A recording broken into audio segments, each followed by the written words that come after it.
যে আসতেছে ফেব্রুয়ারি, কত ফেব্রুয়ারি জানো?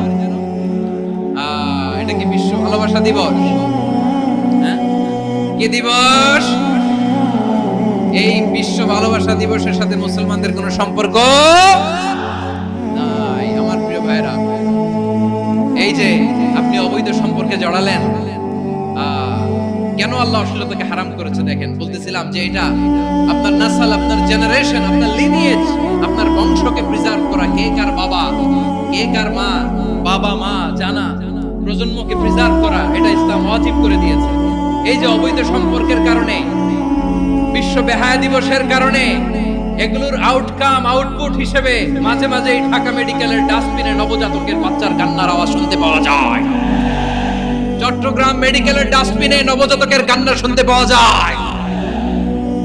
বীর চট্টলার মুসলমানেরা বুঝতে পারলে আওয়াজ করে বলেন, এই যে চট্টগ্রাম মেডিকেলে যে নবজাতকটা পাওয়া গেল, ওর বাবাকে আমাকে বলেন, ওর মাকে, ও কোন ফ্যামিলির সন্তান কেউ জানে?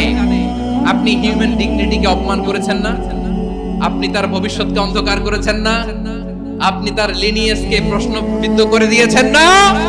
এই জন্য আল্লাহ তাআলা অশ্লীলতাকে আমাদের জন্য হারাম করে দিয়েছেন। সুবহানাল্লাহ।